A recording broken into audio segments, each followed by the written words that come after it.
the third video in the continuation, in which we were discussing about the Government of India Act 1858. So in previous video we have discussed about the Queen's Proclamation, which was read out by the Lord Canning in Allahabad, Darbar of Allahabad. So in this video we are going to see the significance of these proclamations, which was given by the Britain Queen, to be read out by the Lord Canning in Allahabad Darbar.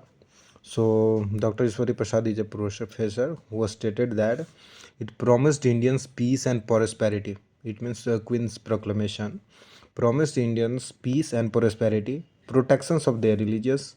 Earlier, the Britishers used to interfere in the matters of the religions of the people, Indians peoples.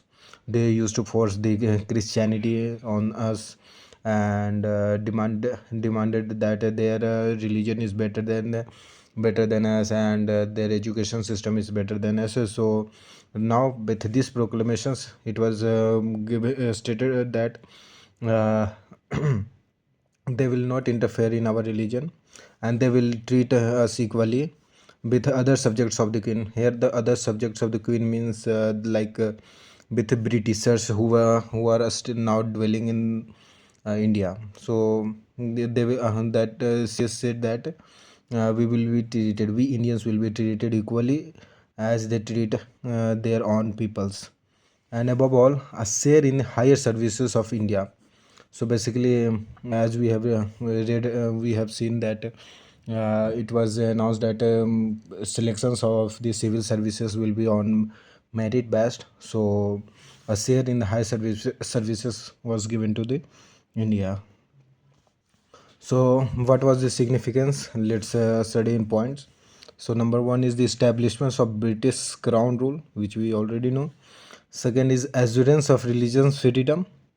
So assurance means type of carefree natures, like she promised us about our religious freedom. So however, while the British stopped direct interventions, they still imposed Western laws and education system that affected Indian traditions.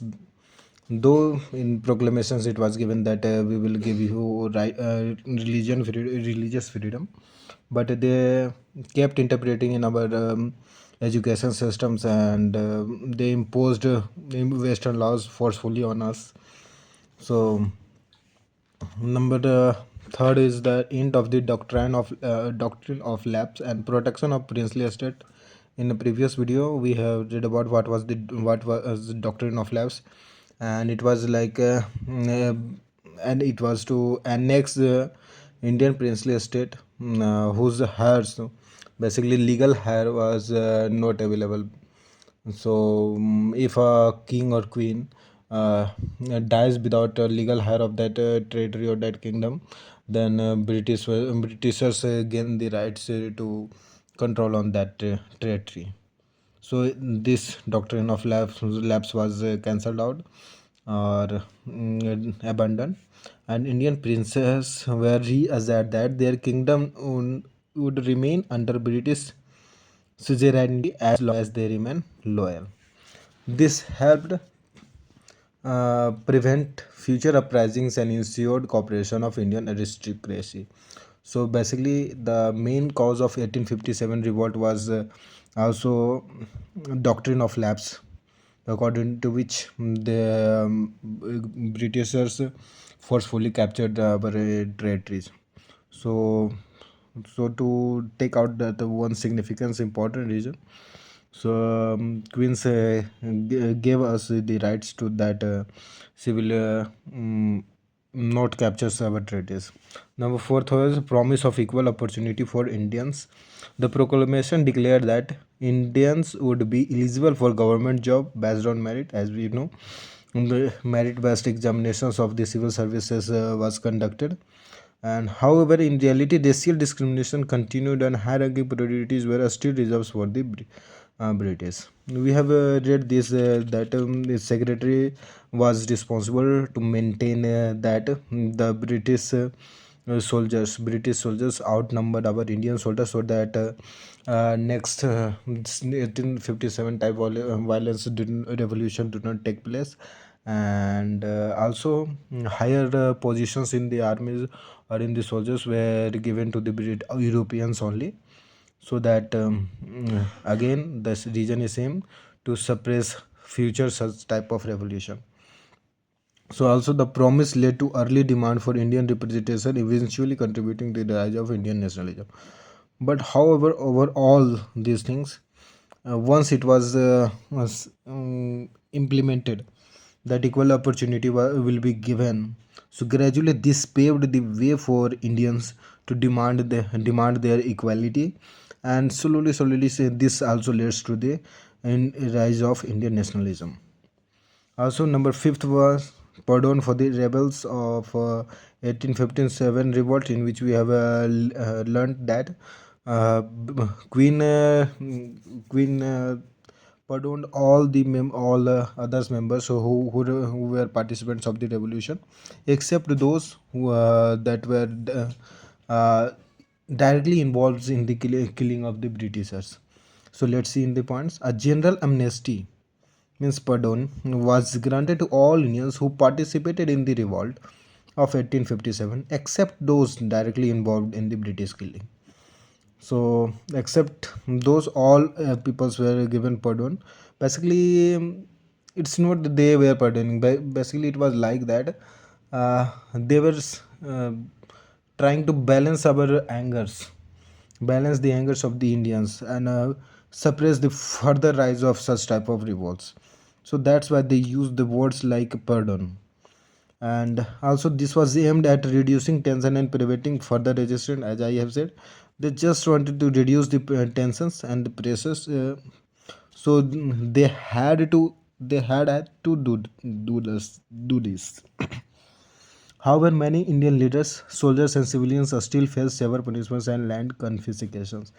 Basically, the soldiers were considered that they were the direct participants, and so they were punished. So I in those soldiers are very influential leaders, and kings and princes were punished. And also landlords landlords lands were captured, farmers lands were captured by the Britishers in the pay of that revolts. So, number sixth Number six is significance that of Queen's Proclamation is a strengthened British control over India. So, while the proclamation promised justice and fairness, it also solidified British rules. And the British increased their military presence, ensuring that no future rebellion could threaten their rule. As we have read that, Secretary increased the number of British armies compared to the Indian armies, and the high ranking of officers were reserved for the Europeans. So means that's of for Britishers only. This proclamation calmed immediate unrest, but ultimately led to the foundation for Indian long struggle for independence. Means that for short terms it though settled the these disputes, but for in long runs it increased the struggle for independence. Number seventh is provided some basis to run the Indian administration. In this point, it is said that uh, earlier the East India Company was ruling on the India without any basis of administration, and so with coming of this Queen's Proclamation, for next almost 60 years, the proclamation remained the basis, means basic base of the British policy towards India. Number eight is promise to take interest in progress of India. Means through Queen's proclamations, Queens promised to take interest in the progress of India. So many Western schools were opened, colleges were opened, and also they allowed Indians to come to Britain and study there.